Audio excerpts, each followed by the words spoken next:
예, 할렐루야. 저는 오늘 성찬의 의미라는 제목으로 은혜의 말씀을 나누고자 합니다.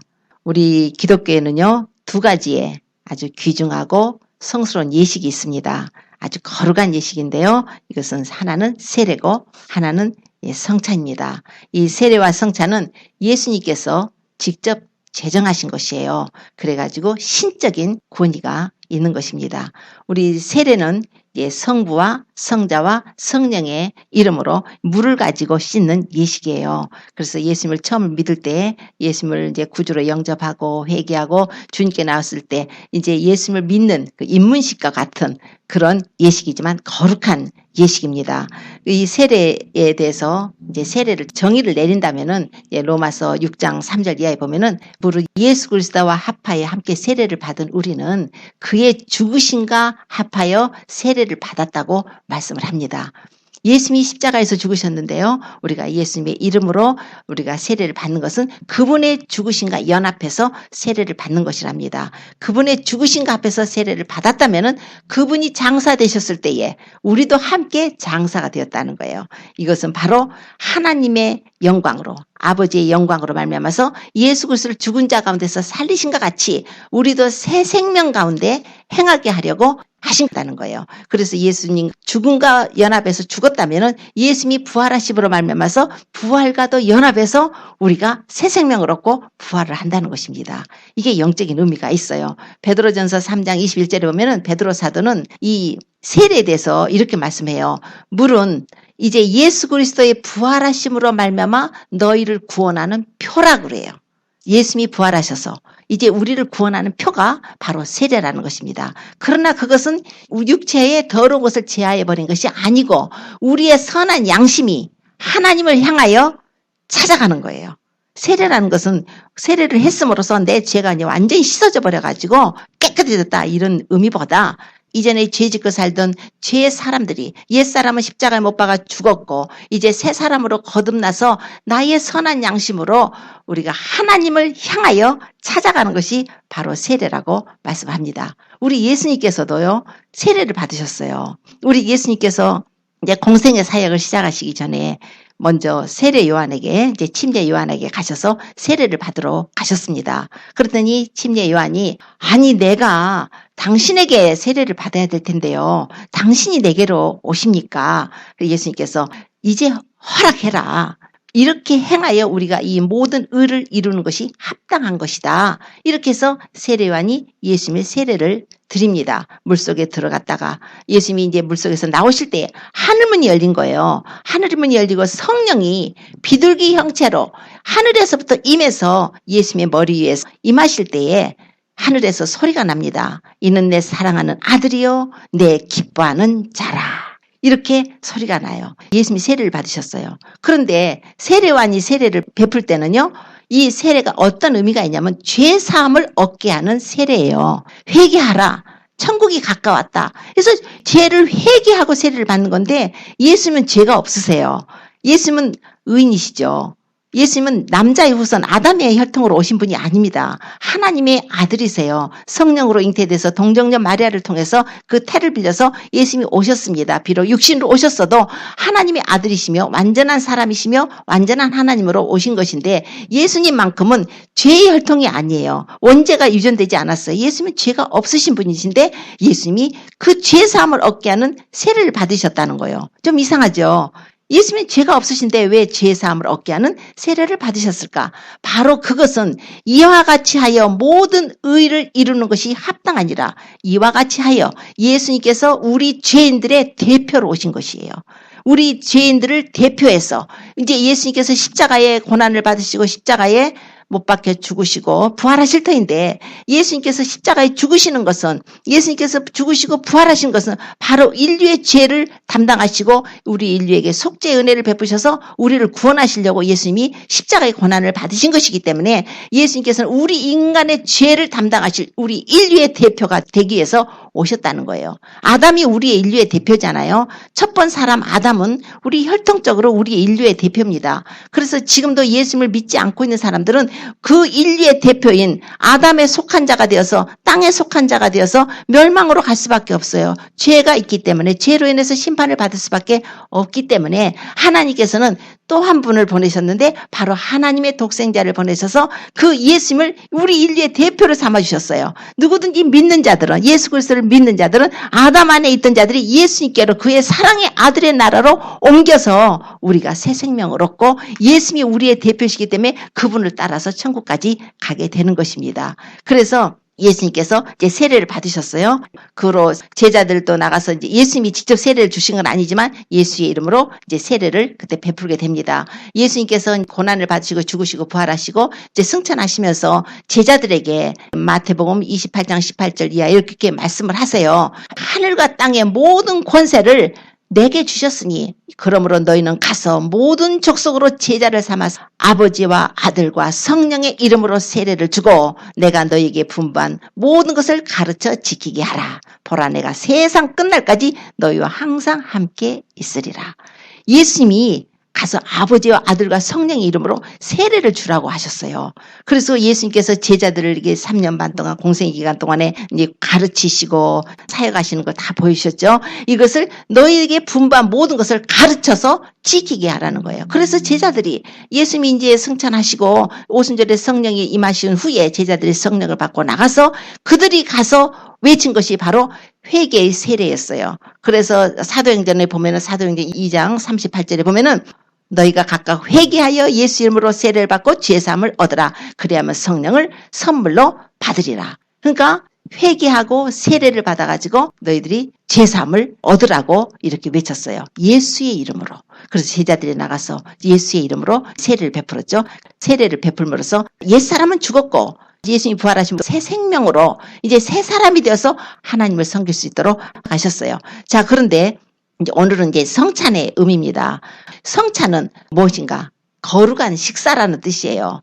그 식사의 내용물이 뭐겠어요? 바로 예수 그리스도의 깨뜨리신 몸, 그리고 흘리신 피가 바로 우리가 예수 그리스도의 깨뜨리신 몸을 영적으로 믿음으로 먹고 그 흘리신 피를 마시는 그런 예식이 바로 성찬 예식입니다. 그래서 이 성찬 예식은 예수님께서 언제 제정을 하셨냐면 예수님께서 고난받으시기 바로 전에 이제 잡히시던 밤에 그날이 6월절 지금 잔치를 하고 있던 날이었어요. 그래서 제자들과 함께 6월절 만찬을 행하실 때에 그때 예수님께서 떡을 주시면서 제자들에게 이것을 받아 먹어라. 이것은 내 몸이니라. 하시고 또 식후에 잔을 가지시고 또 사례하시고 제자들에게 주시면서 그 잔을 너희가 다 받아 마시라. 이것은 죄사함을 얻게 하려고 많은 사람을 위하여 흘리는 바 나의 피 곧 언약의 피다. 내가 이제부터는 내 아버지의 나라에서 새 것으로 너희와 함께 마실 때까지 이 포도에서 난 것을 안 마시겠다. 이렇게 말씀을 하세요. 아버지의 나라에서 새 것으로 너희와 함께 이 포도주를 마실 때까지 이제는 마시지 않겠다. 이제 이러고서는 이제 감람산으로 가시고 이제 겟세마네 동산으로 이제 기도하러 이제 올라가시게 됩니다. 이제 이 내용이 마태복음 26장에 나와 있고요. 이제 누가복음 22장에 있고 오늘은 이제 본문 말씀이 고린도전서 11장 23절로 이제 29절 말씀인데요. 이 내용을 가지고 성찬이 무엇인가?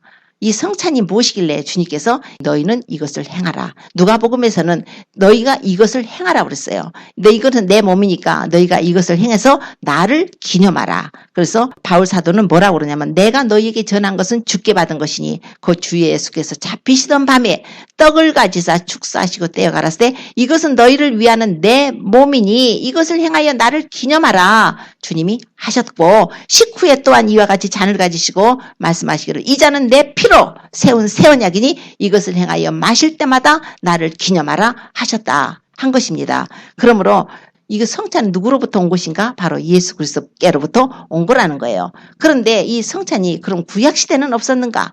그런데 구약시대는요, 바로 예수 그리스도께서 오셔서 이렇게 성찬을 행하실 것을 당신이 깨뜨리실 몸과 피를 가지고 이렇게 성찬 언약식을 거행하실 것에 대한 이 그림자적인 사건들이 나와요. 예표적인 사건들이 나와요. 이건 바로 뭐냐면 구약시대부터 하나님께서 예언을 하셨다는 거예요. 이것을 약속을 해주셨어요. 창세기 3장 15절에 여자의 후손에 대한 말씀이 나와요. 그러니까 아담이 범죄한 후에 아담이 범죄해서 무화과 잎으로다가 치마를 해 입고 동산나무 뒤에 숨었죠. 하나님께서 먹지 말란 선악을 알게 한 나무 실과를 따먹고 눈이 밝아져서 자기들의 벌거벗은 수치를 보고 무서워가지고 하나님을 그냥 피해가지고 숨었단 말이에요. 그랬을 때 이제 하나님께서 이제 이들을 용서해주고 그들이 하나님께 불순종하고 하나님을 반역하고 거역해서 그들의 영혼이 죽게 됐고 하나님의 심판 아래 놓일 수밖에 없었기 때문에 하나님께서 그들을 구하실 한 가지 방법은 하나님의 아들이 오셔서 그들의 죄를 대신 담당을 하셔야만이 우리가 구원을 받는 거였어요. 우리 인간들은 그걸 모르지만은 하나님은 정말 얼마나 큰 고통을 느끼시면서 우리 인간들을 구원하시기 위해서 하나님의 아들까지 희생을 하면서까지 우리를 구원하시기를 원하셨어요. 그만큼 우리를 사랑하신 거죠. 우리를 하나님이 지으셨기 때문에. 그래서 그 뱀에게 하와를 유혹해서 그 선악을 알게 한 나무 실과 따먹게 한 그 뱀에게 선전포고를 하신 게 나오죠. 내가 너로 여자와 원수가 되게 하겠고 너의 후손도 여자의 후손과 원수가 되게 하겠다. 여자의 후손은 네 머리를 상하게 할 것이요 너는 그의 발꿈치를 상하게 할 것이라. 이것이 바로 여자의 후손으로 오실 메시아가 오셔서 이 마귀로부터 죄로 유혹돼서 하나님 앞에 심판을 받게 되었기 때문에 하나님께서 그 여자의 후손인 메시아를 보내서 죄 용서를 주시고 죄삼 속죄 제사를 드려주시고 우리를 구원하실 것이며 그 일을 통해서 마귀를 심판해버리시겠다는 거예요. 창세기 3장 21절에 가서면은 하나님께서 에덴 동산에서 그 짐승을 잡아가지고 그 짐승의 피를 흘리고 속죄 제사를 드려주신 거예요. 짐승으로. 그러고서 그 껍질을 가죽을 벗겨서 아담과 하와에게 가죽옷을 지어 입히시고 에덴 동산에서 내어 쫓으시게 됩니다. 언제까지요? 바로 예수 그리스도가 오셔서 우리의 죄사함을 얻게 할 참 사람이 오셔서 우리 인간이 지은 죄를 그분의 몸으로 그분이 깨뜨리실 몸과 피로서 속죄 제사를 드려주시고 우리를 용서해서 구원하실 때까지 하나님께서는 그들에게 생명나무 절대 먹어서도 안 된다고 해가지고 내쫓아버리셨죠. 자, 그것이 바로 주님이 오셔서 십자가에서 죽으심으로 깨뜨리실 몸과 피를 하나님께서 언약을 하시고 우리에게 보여준 사건이었어요. 그러고 나서 세월이 흘렀죠. 이제 옛 세상은 이제 심판을 받았고 다시 한번 하나님께서 두 번째 세상으로 이 세상을 주셨을 때 아브라함을 택하셨고 아브라함과 이삭과 야곱은 나중에 이름을 이스라엘이라고 했죠. 그래서 이스라엘 자손들을 이제 애굽 땅에 보내서 애굽 땅에서 430년 동안 거하게 하시고 그래서 거기서 그냥 400여 년 동안 종살이를 하다가 이제 이끌어서 가나안 땅으로 들어오게 하실 때 그 출애굽을 할 때 하나님께서 성찬에 대해서 하신 사건이 있는 것이 바로 어린 양의 피로서 6월절 어린 양의 피로서 죽음의 심판을 면하게 된 사건이 기록되어 있습니다. 그러니까 출애굽기 12장에서 보면은 그 당시에 바로가 이스라엘 사람들을 종사봐가지고 안 놔주는 거예요. 공짜로 다 노동력 다 착취하고 부려먹는데 누가 놔줄라 하겠어요?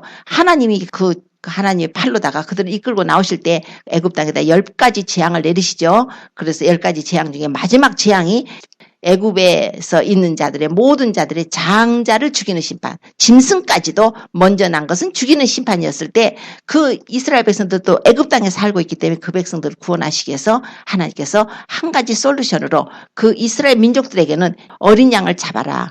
니산월 10일 날 어린 양 한 마디를 취해가지고 집에다 뒀다가 14일날 해질녘에 잡아가지고 그 피를 문 좌우 설주 임방에다가 그 피를 뿌려라. 그리고 그 밤에 고기를 불에 구워 먹으래요. 불에 구워 물에 삶아서 먹지도 말고 불에 구워서 먹고 너희들 서서 그 허리에 띠를 띠고 아주 지팡이 잡고 그리고 쓴나물과 그 무교병과 함께 아울러 먹으라 그랬어요. 그날 밤에 죽음의 천사가 와서 그 피가 발라지지 않는 집은 들어가서 장자들을 죽일 거니까 너희들은 집 밖에 나가지 마라. 그래서 그거 말씀을 믿고 그렇게 했습니다. 그래서 그 밤에 피가 발라지지 않은 애굽 사람들 집에는 장자 첫 번 난 거 짐승까지라도 모두 다 죽임을 당했어요. 그러나 하나님의 천사가 그 심판의 천사가 이스라엘 집을 넘어갈 때는 이스라엘 집을 볼 때는 피가 발라져 있으니까 어린 양의 피가 발라져 있으니까 넘어갔다는 거예요. 그래서 그 바로 6월절이라고 그래요. 6월이에요. 넘을 유자 쓰는 거예요. 넘을 월자 쓰는 거예요. 그래서 넘어갔다는 거예요. 넘어가서 그 심판을 피했더라. 자, 그래가지고 그 사람들이 이제 애굽을 해서 가나안 땅으로 이제 들어가게 되지 않습니까? 불순종해서 광야에서 40년간을 지내게 됐지만 이제 후에 가나안을 들어가죠. 가나안이라는 것은 영적 의미로 봐서는 천국을 말을 해요. 그들이 이스라엘 백성들이 불순종해가지고 광야 생활을 40년 했다니까 저 사람들 왜 이렇게 불순종해가지고 그렇게 해 바로 그냥 가나안을 가지. 그러나 이것 또한 우리 인간의 죄성 때문에 우리가 겪어야 될 일들이에요. 우리가 예수를 믿고 출애굽을 한 후에 홍해를 건넜죠. 홍해를 건넜다는 것은 또 세례를 받았다는 것을 의미하거든요. 그래서 이제 홍해를 건너서 왔는데 바로 가나안을 가려고 보니까 우리가 불순종해요. 너무나 죄를 많이 짓고 허물이 많고 그래서 불순종한 때문에 그냥 광야에서 40년을 살았던 것처럼 우리도 광야에서 이렇게 연단을 받고 훈련을 받고 그 광야 생활이 다 끝나고서 이기는 자, 여호수아하고 갈렙 같은 자 또는 그 출애굽해서 나왔을 때에 20세 이상으로 됐던 사람들은 옛사람들이잖아요. 어른들이잖아요. 어른들이 다 죽었어요. 어른들은 다 죽고 여호수아 갈렙만 빼고 그 대신에 그 20세 이하로 됐던 자녀들은 다 들어갔어요. 자녀들이 광야에서 그 부모의 죄를 지고 함께 고통을 받았지만은 그들은 가나안을 데리고 들어가셨어요.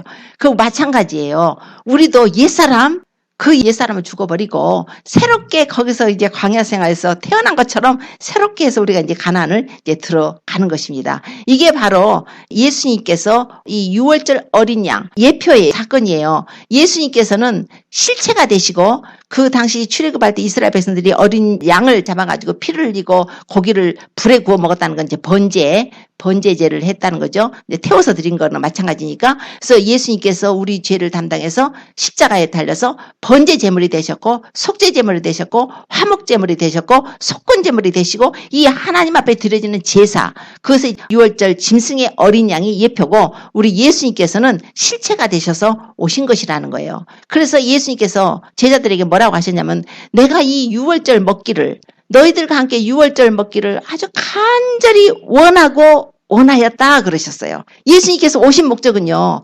예언이 이제 성취가 되는 거예요. 아담에게 말씀하셨던 그 예언이 성취가 되는 사건이요. 모세를 통해서 그 이스라엘 백성들을 출애굽할 때 어린 양을 잡아서 6월절 어린 양 피를 뿌리고 그 백성들이 죽음의 심판을 면했던 그 사건이 이제 실체가 돼가지고 하나님이 약속하셨던 그 모든 언약이 성취되는 사건이 그 날에 바로 6월절 날에 예수님께서 십자가에 못 박혀 죽으신 것입니다. 그래서 그 날을 주님께서 그렇게 기다리셨어요. 언제부터요?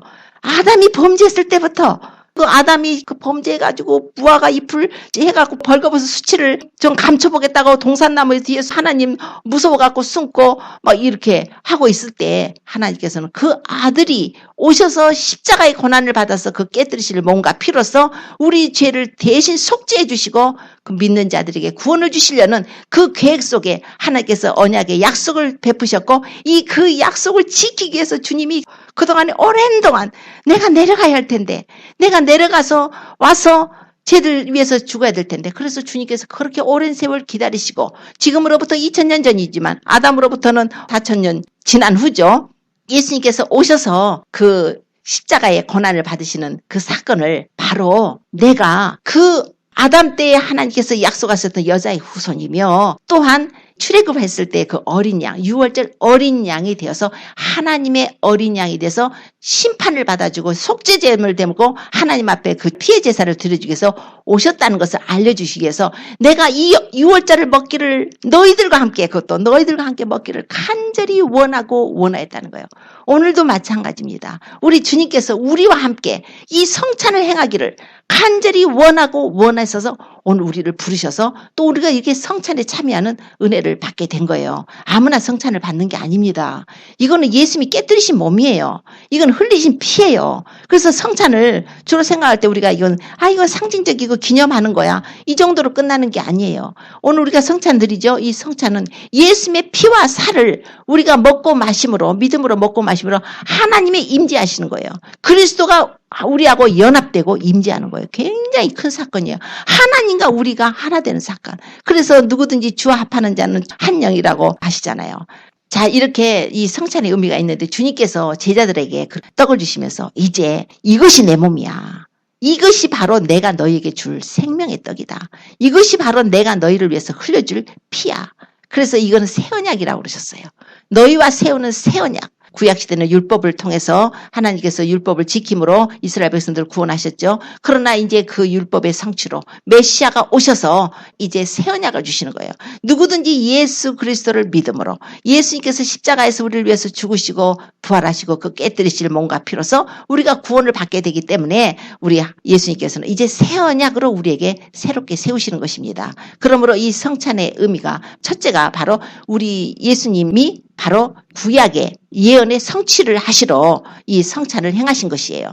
유월절 양이 이제 예수님으로 대체가 된 거예요. 그래서 고린도전서 5장 7절에 보면은 우리의 유월절 양 그리스도께서 희생이 되셨느니라. 바울 사도는 우리의 유월절 양이라고 그랬어요. 우리가 예수님을 믿어서 우리가 죄의 심판을 면하려면은 우리 예수님의 피가 우리의 마음의 문 임방과 좌우 설주에 뿌려져야 돼요. 예수님의 그 깨뜨리신 몸, 예수님이 속죄 제사를 드렸죠. 번제로 드렸죠. 속건제, 화목제. 그래서 요한일서에 2장 1절을 보면 만일 누가 죄를 범하면 아버지 앞에서 우리에게 대언자가 계시니 곧 의로우신 예수 그리스도시라. 저는 우리 죄를 위한 화목제물이니 우리만 위할 뿐 아니라 온 세상의 죄를 위하심이라. 화목제. 하나님과 우리하고 원수됐던 우리를 화목하게 돼서 예수님이 화목제가 되셨다는 거예요. 이사야서 53장에는 자기 영혼을 속건제물로 드렸다는 거예요. 예수님께서 예수님의 몸을 십자가에서 죽게 되므로 속건제물로 하나님 앞에 우리 인간들이 범죄하고 사람 가운데 범죄했던 것을 그 제사를 드리기 위해서 예수님께서 속건제물이 되셨고 또한 속죄제로서 우리가 하나님 앞에 죄를 범한 것을 예수님께서 속죄해 주는 속죄제물이 되어 주신 것이에요. 우리 예수님께서 바로 유월절 어린 양이었다는 거예요. 그분이 유월절 어린 양으로 오셨다는 것은 바로 그분이 바로 우리의 그리스도라는 거예요. 하나님께서 창세기에 내가 여자의 후손을 보낼 텐데 그 여자의 후손이 바로 메시아 그리스도라. 하나님께서는 기름 부음 받은 자 그리스도라는 그 직분을 말한다고 그랬어요. 그래서 하나님께서 우리 인간들을 구원하실 그리스도를 보내실 텐데 그 그리스도가 바로 예수 그리스도라는 거예요. 예수님이 오셔서 내 몸이야. 내가 너희를 위해서 속죄제물 될 뿐만 아니라 내가 너희를 구원할 메시아라는 것을 보여주는 사건이 바로 성찬이에요. 그래서 바울 사도는 고린도전서에 내가 너희에게 전한 것을 주께 받은 것이니 주께서 잡히시던 밤에 떡을 가지사 떼서 주시면서 이것은 내 몸이니 이것을 행하여 나를 기념하라고 그랬어요. 하나님께서는 이 성찬을 기념하라고 그러셨어요. 우리 예수님께서는 기념하라고 분명히 말씀하셨어요. 왜요? 이 예수님의 십자가의 죽으심과 부활은 우리의 복음입니다. 세례를 통해서도 우리가 예수님의 십자가의 죽으심을 우리가 알 수가 있어요. 그런데 또 성찬을 통해서도 성찬은 직접적으로 예수님을 만나는 거예요. 말씀을 통해서요. 우리 하나님의 성령이 임하시고 우리가 성령님과 교통하고 하나님의 임재를 느낍니다. 그런데 이 성찬은 우리가 만지잖아요. 우리 떡을 먹을 때 만지죠. 우리 그 포도주를 마시죠. 눈으로 보죠. 눈으로 보는 말씀이고 이렇게 손으로 만질 수 있는 말씀이라고까지 표현을 할 수가 있다는 것입니다. 성찬을 할 때 이것은 예수 그리스도의 깨뜨리신 몸이세요. 예수님이 우리를 위해서 흘리신 피예요. 그걸 우리가 믿음으로 먹어요. 그것은 바로 주님이 우리와 연합되며 주님의 임재, 우리 주님이 우리 안에 들어오시는 사건이에요. 놀랍지 않아요? 예수님이 우리 안에 들어오신다는 거예요. 그분의 살이 우리에게 들어오는 거예요. 그분의 피가 우리 안에 들어온 거예요. 영적으로예요. 우리 영적으로 지금 우리 예수님이 우리하고 함께 한 몸이 돼갖고 계신다는 거예요. 그러니 하나님의 생명이 들어오는 거예요. 예수님께서 뭐라고 하시냐면은 누구든지 인자의 살을 먹지 않고 인자의 피를 마시지 않으면 너희 안에 생명이 없느니라 그랬어요. 내 살을 먹고 내 피를 마신 자는 영생을 가졌고 마지막 날에 내가 그를 다시 살리리니 내 살은 참된 양식이요 내 피는 참된 음료로다. 이 세상의 모든 음식들은요 참된 양식이 아니잖아요. 먹고 썩어질 것들이에요. 아무리 오래 먹었어도 아무리 좋은 거 먹었어도 우리의 육신이 점점 건강해지고 점점 더 오래 생명을 얻고 살아야 되는데 육신의 떡은 그렇게 하질 못해요. 오직 영원한 생명의 떡이 우리에게 주어질 때에만 우리가 영원히 사는 존재가 된단 말입니다. 영원히 사는 존재일 뿐만 아니라 하나님이 예비하신 그 하늘나라에 가서 우리가 그 천국에서 영원히 주님과 함께 기쁨을 누리며 행복을 누리며 살 수 있는 그 생명을 주시는 떡이에요. 그 생명을 주시는 떡이라고 예수님께서 요한복음 6장에 계속 말씀하세요. 내가 생명의 떡이다. 나는 하늘로서 내려온 떡이다. 이것을 먹고 사람으로 죽지 않게 하는 것이다. 나는 하늘로서 내려온 산떡이니 사람이 이 떡을 먹으면 영생하리라. 나의 줄 떡은 세상의 생명을 위한 나의 살이로다. 예수님께서는 계속 자신의 살이 생명이라는 거예요. 그런데 우리가 성찬을 행한다면 그분의 살이 우리에게 들어오는 거니까 그분의 생명이 우리 안에 들어오는 것이에요. 그래서 이 성찬을 안 믿는 자는 하면 안 돼요. 예수님을 믿지 않는 자가 장난 삼아서 이런 걸 먹으면 안 돼요. 죄만 되는 거예요. 자기의 죄를 먹고 마시는 거예요. 우리 믿는 자들도 자기 죄를 회개하지 않고 이것을 그냥 덮벅덮벅 그냥 재미로 먹고 하면 안 돼요. 그것은 안 되는 것입니다. 자기의 죄를 먹고 마시는 것이라고 하셨어요. 그래서 사람이 자기를 살피고 그 후에야 이 떡을 먹고 이 잔을 마실지니 주의 몸을 분변치 못하고 먹고 마신 자는 자기의 죄를 먹고 마시는 것이라고 그래요. 우리 예수님께서 우리를 위해서 깨뜨리신 그 몸, 흘리신 피는 우리의 죄를 위한 속죄 제물이십니다. 그 죄예요. 우리 예수님이 깨뜨리신 것은 그 깨뜨리신 몸은 우리 죄 때문에 하나님께 제물로 드려진 거예요. 그런데 우리가 회개하지 않고 자기 죄를 회개하지 않고 우리가 그것을 참여한다면 너희 중에 그래서 병든 자가 많고 잠자는 자도 있다는 거예요. 죽었다는 거죠 이제. 그러나 우리가 회개함으로써 우리의 마음을 청결하게 하고 주의 보혈의 은혜를 입어서 이걸 생명의 떡에 참여하면은 그 대신에 반대의 현상이 일어나는 거예요. 생명을 얻는 거예요. 도적이 오는 것은 도적질하고 죽이고 멸망시키는 거지만 인자가 온 것은 양으로 생명을 얻게 하고 더 풍성하게 하려는 것이라고 요한복음 10장 10절에 말씀을 해요. 예수님의 모든 뜻은 우리에게 생명을 주시는 것이에요. 그래서 그 구약 때부터 계속적으로 주님께서는 메시아가 오시리라. 메시아가 오시리라. 메시아가 가서 너에게 생명을 영원한 생명을 줄 것이다. 메시아가 오시면 그분이 깨뜨리신 몸과 흘리신 피로써 우리를 죄를 용서해 주시고 우리 죄를 속죄하시고 누구든지 예수 그리스도를 믿고 회개하고 주님께 나오는 자들에게 핏부림을 얻어가지고 죄사함을 얻고 또 성령까지도 선물을 받게 되는 그래서 하나님의 자녀가 되고 이제 성령이 들어오시면 떠나지 아니하시고 우리와 영원토록 함께 하시며 우리를 진리 가운데 인도하시고 우리를 영원한 저천국까지 인도하시는 그런 선물을 허락하여 주신다는 것입니다. 그러므로 너희는 이것을 기념하라는 거예요. 우리 예수님은 반드시 이걸 기념하라고 그랬어요. 초대교회는요, 성도들은요, 모일 때마다 떡을 뗐대요. 모일 때마다. 우리는 그렇게는 못하고 지금 저희는 한 달에 한 번 하는데 매번 모일 때마다 했으면 참 좋겠어요. 그런데 이제 그만큼 뭐 형식이 되면 안 되고 진정한 신앙 안에서 믿음 안에서 그분의 핏부림이 너무나 감사하고 또 나 같은 죄인을 구원해 주신 그 은혜가 너무 감사해서 우리가 성찬을 그분의 피와 살을 대한다면 정말 그것처럼 축복이 없겠죠. 주님의 생명이 들어와서 역사를 하실 수 있도록 우리가 그렇게 되는 거니까. 그래서 주님이 오셔서 우리를 만지시고 우리가 변화되고 새 사람 되고 주의 은혜 가운데 이제 우리가 살게 이제 됩니다. 주님께서 이 떡을 먹고 이 잔을 마시면 주의 죽으심을 오실 때까지 전하는 거라고 그래요. 주님이 다시 오십니다. 주님이 재림을 하시는데요. 주님이 그때까지 이걸 전하래요. 이것이 바로 복음이에요. 복음. 그래서 우리가 전하는 복음은 십자가의 죽으심과 부활이죠. 그런데 이걸 실제적으로 성찬까지 행하면서 이 복음을 전한다면은 우리가 더 주님의 죽으심, 십자가의 고난받은 것이 우리가 더 체험적으로 하나님의 임재까지 성령 안에서 우리가 체험하면서 신앙생활을 하게 되니까 이건 반드시 필요한 것입니다. 주님께서 주님이 다시 오실 때까지 전하라고 하셨어요. 그래서 성찬은 굉장히 우리에게 귀중한 거예요. 그분의 살에 동참하고 그분이 우리 죄를 위해서 십자가에 고난받아서 깨뜨리신 몸, 그 흘리신 피, 그분의 살과 피가 우리 안에 들어온다는 것은 너무나 감사한 것입니다. 그러니까 이제 성령의 능력과 권능까지도 나와요. 그래서 이제 막 사람들이 성찬을 통해서 막 병도 낫는 사람도 나오고요. 저주도 떠나가기도 하고 막 질병도 떠나가고 귀신도 떠나가고 그래요. 하나님의 피가 생명의 피 예수님의 능력의 보혈이 우리 안에 들어오게 되니까 얼마나 능력이 나오겠어요. 주님이 우리하고 함께 하시는 사건이니까요. 그래서 아픈 사람들이 믿음으로 성찬을 행할 때 정말 병이 낫습니다. 뭐가 저주 가운데 있는 사람들이 정말 진심으로 회개하고 예수님 그 보혈을 믿고 나올 때 저주가 떠나가요. 이런 귀신이 떠나갑니다. 그런 역사가 일어나요. 그런데 더 중요한 것은 예수님이 우리를 위해서 죽으셨기 때문에 내가 옛사람은 죽고 이제 주님을 따르는 삶을 살 수가 있어요. 말하자면은 바울 사도가 이런 고백을 하죠. 갈라디아서 보면은 2장 20절에 내가 그리스도와 함께 십자가에 못 박혔나니 그런즉 이제는 내가 산 것이 아니요 오직 내 안에 그리스도께서 사신 것이라. 이제 내가 육체 가운데 사는 것은 나를 사랑하사 나를 위하여 자기 몸을 버리신 하나님의 아들을 믿는 믿음 안에서 사는 것이라. 이제 예수님이 우리 안에 들어오셨다면 바울 사도같이 내가 사는 것이 아니라 내 속에 예수님이 사시는 거예요.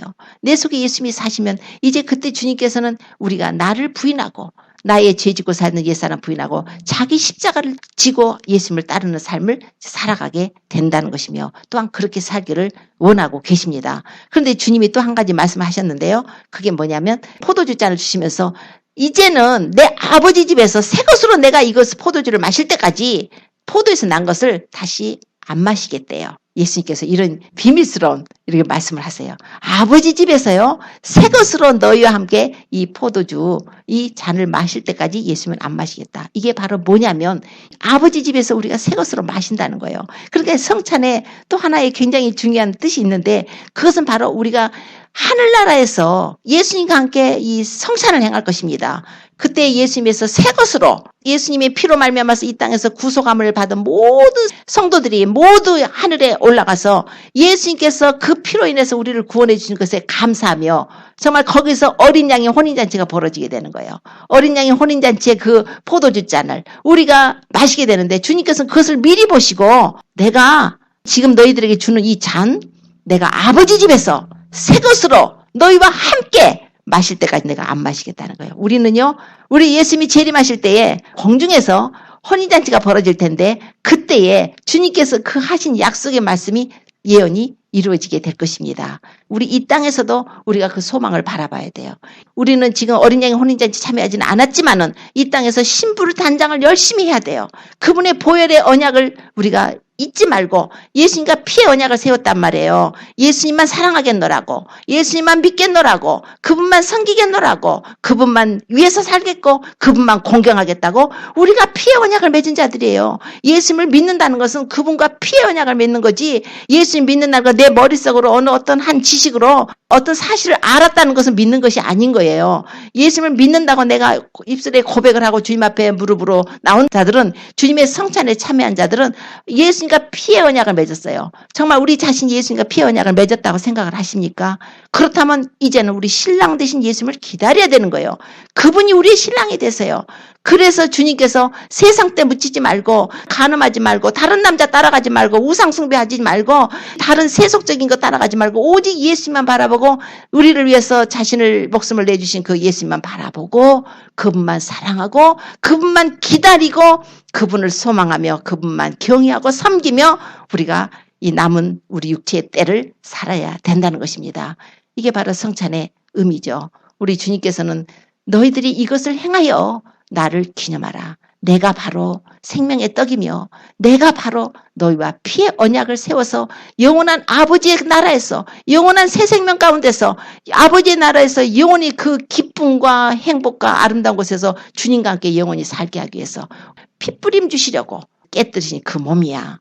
그 피야. 그러므로 너희들은 이 피를 마실 때마다 이 포도주 잔을 마실 때마다 이 떡을 뗄 때마다 내가 왜 죽었는지 내가 왜 십자가에서 죽었는지 이거를 생각하고 기억하고 그 은혜에 감사하고 이제 오직 예수님만을 사랑하고 하나님을 사랑하고 주님의 말씀에 순종하고 그분의 계명대로 살아가려고 하는 그런 믿음을 가지고 우리가 그분을 기다려야 한다는 것입니다. 다시 오실 때까지 주님이 다시 오실 때까지 분명히 말씀하셨어요. 주님이 다시 오실 때까지. 그러므로 오늘 주님께서 우리에게 성찬을 이렇게 은혜를 베푸신 것은 우리로서는 너무나 감사한 거예요. 주님의 생명이 우리 안에 들어오시는 사건입니다. 나를 사랑해서 흘려주신 보배 피를 그리고 그분의 깨뜨리신 몸을 우리 안에 들어오셔서 영적으로 우리 주님 우리와 함께하고 계시는 것이 연합이에요. 그런데 이렇게 성찬식을 거행하지 않아도 우리가 말씀으로다가 우리가 하나님의 십자가의 죽으심과 부활을 증거함으로 우리가 아멘으로 받으며 하나님께 영광을 돌리고 회개하고 그분을 믿음으로 고백할 때에 우리가 영적인 이 성찬의 교제가 있는 것입니다. 그러나 이게 또 실제적으로 우리가 성찬을 행하면서 주님과의 교통을 한다는 것은 더욱더 실제적이에요. 더욱더 강력한 역사가 우리한테 있게 되는 것입니다. 우리 주님께서는 우리가 정말 세상을 사랑하지 말고 주님을 사랑하고 이제 주님이 다시 오실 때가 가깝죠. 주님께서 이제 공중에 오셔서 그리스도의 신부들을 데리러 오실 것입니다. 그럴 때는 주의 피로 사신 주님의 신부들, 피의 언약을 맺은 그리스도의 신부들을 데리러 오시는 거예요. 그렇기 때문에 피의 언약을 우리가 안 맺었다면 지금부터라도 이제 회개하고 지금 이 순간이라도 회개하고 우리가 믿음으로 피의 언약을 맺어야 됩니다. 그리고 그분의 피의 언약을 맺었다면 이제 그분을 정말 사랑하는 믿음 또 항상 우리가 삶 속에서 말씀과 기도로 그분과 교제하고 또 이제 이웃을 위해서도 우리가 중보하고 기도해주고 또 지금 마지막 때가 돼서 우리가 많이 깨어 있어야 됩니다. 세상 일에 너무 힘들고 고통스럽다고 세상 것에 눌려버리지 마세요. 우리 여기 떠날 사람입니다. 그래서 새들만 해도 그래요. 여름 내내 새들이 여기 잔뜩 와가지고 막 새들이 막 있었잖아요. 어느 날 보니까 여기 큰 파킹랏에 새들이 그냥 다 집결했더라고요. 이번에 두 번째 봤는데 한 2, 3주 전에 한번 집결해서 1차는 떠난 것 같아요. 철새들이. 두 번째로 오늘도 파킹랏에 저 건너편 파킹랏에 보니까 새들이 새까맣게 모였는데 다 떠났어요.